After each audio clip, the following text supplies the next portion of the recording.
A curiosidade é um aspecto da personalidade de todos nós. Todos nós temos curiosidade sobre as coisas. A criança, quando nasce, à medida que ela vai se desenvolvendo, ela começa a ver as coisas do mundo e ela começa a querer saber, ela começa a querer interagir com a realidade que está à sua volta. E ela começa a fazer perguntas. A criança pergunta de tudo, né? E a gente às vezes não tem nem resposta, porque a criança faz perguntas que a gente não estava nem esperando que ela fizesse isso. À medida que o tempo vai passando, nós vamos conseguindo controlar um pouco a nossa curiosidade. Então a gente já não pergunta tanto, mas a gente alimenta aquele desejo, aquela vontade de saber as coisas. Quando alguém chega para a gente e diz assim: olha, eu tenho uma coisa para te contar, depois a gente conversa. Aquilo já fica dentro da gente, remoendo, que a gente já quer saber o que vai acontecer. Nossa, o que será que ele vai me contar? Se for da vida dos outros, melhor ainda, né? Porque aí a gente fica mais curioso para saber. E a gente alimenta isso. As redes sociais hoje são algo terrível, por um lado, porque elas vão alimentando esta curiosidade. Se alguém coloca lá alguma coisa, acho que todo mundo já deve ter visto aquela imagem que alguém coloca assim, luto, mas não coloca o nome de quem. E todo mundo fica curioso para saber, mas quem morreu? Aí você olha nos comentários e não tem nada. E a gente fica curioso para saber quem morreu, né? Curiosidade é uma coisa que faz parte da gente. À medida que a gente tem mais maturidade, a gente sabe que precisa controlar isso. Tem pessoas que não controlam. E além de ter curiosidade, é também alguém que espalha aquilo que sabe. Aí a gente entra no campo da fofoca, né? Mas a curiosidade é algo que faz parte da pessoa humana, saber, conhecer as coisas. Isso pode não ter nenhum problema, mas quando nós ficamos curiosos mais sobre a vida dos outros do que sobre a nossa vida, aí nós temos um grande problema. Aí nós estamos diante de uma realidade muito difícil de ser resolvida. No Evangelho, Jesus falava de coisas que deverão acontecer ou que vão acontecer. Mas será que é sobre as coisas do futuro que Jesus está falando? Será que a preocupação de Jesus é despertar em nós uma curiosidade sobre os acontecimentos futuros, para que a gente fique pesquisando os sinais dos tempos e dizendo: olha, Deus está fazendo isso, está fazendo aquilo, vai acontecer isso, aquilo outro? Vai chegando o final do ano e estas previsões, né, elas começam a aparecer em quase todos os canais de televisão. Quase todos os programas vão trazendo essas pessoas, com aquelas coisas mais absurdas. Olha, o ano que vem vai morrer uma pessoa importante. Todo ano morre alguém que é muito conhecido, alguém famoso. Todo ano nós temos acidentes. Todo ano nós temos acontecimentos que são tragédias. Todo ano nós temos acontecimentos que nos chocam. Mas esta forma de dizer, ela nos faz começar a prestar atenção nas coisas de fora e achar uma explicação para estas coisas que acontecem de fora.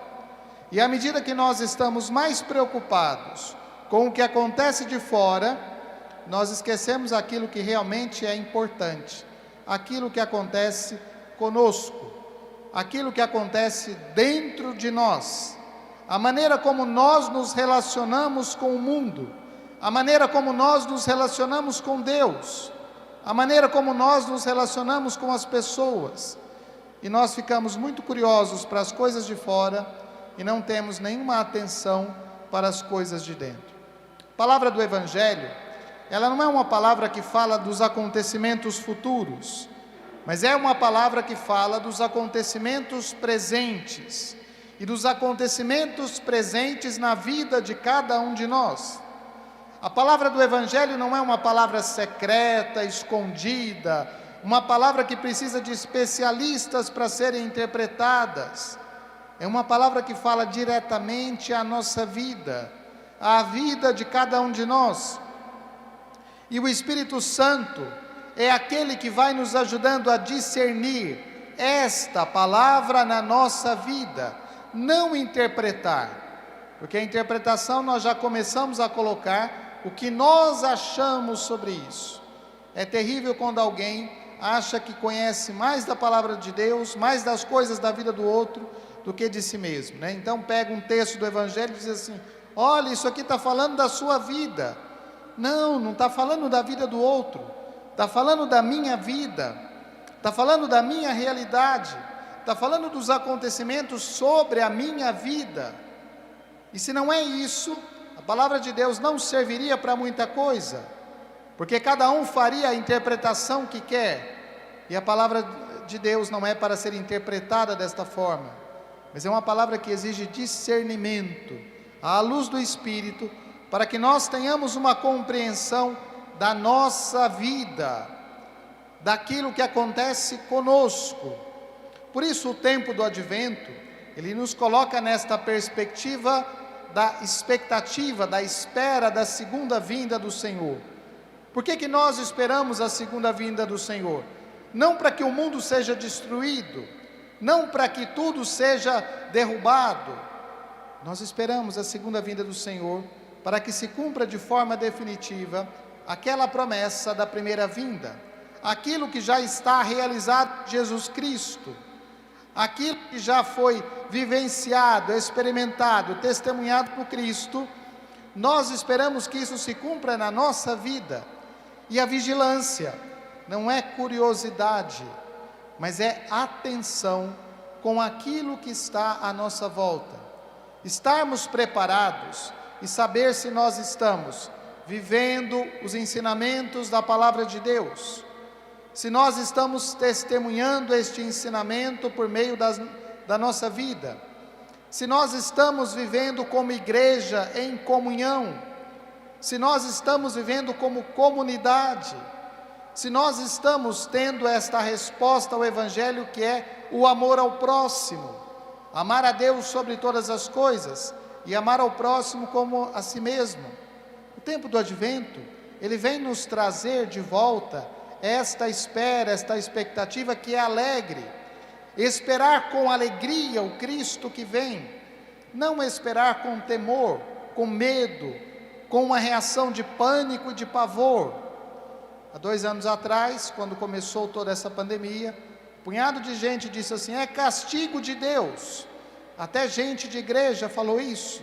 Deus está punindo o mundo, Deus está castigando o mundo. Ora, que Deus seria este se tivesse enviado uma praga como essa para matar pessoas, para matar tanta gente, para fazer tantas situações confusas e desastrosas? Esta não é a maneira como Deus age. E é por isso que Jesus Cristo, que é a misericórdia de Deus presente no nosso meio, nos fala abertamente, despertando em nós este sentimento da expectativa, da espera, da esperança do encontro com Deus, da esperança que precisa ser alimentada pela nossa vivência desta palavra.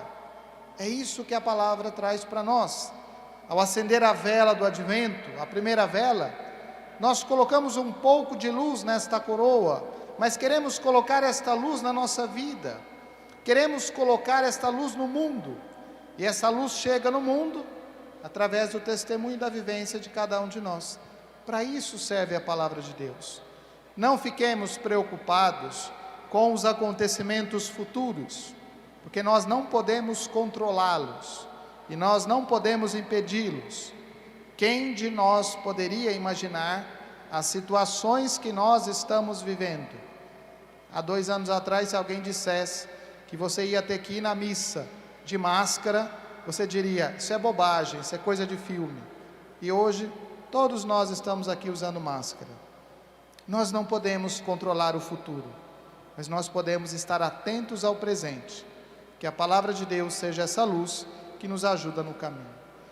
Louvado seja nosso Senhor Jesus Cristo.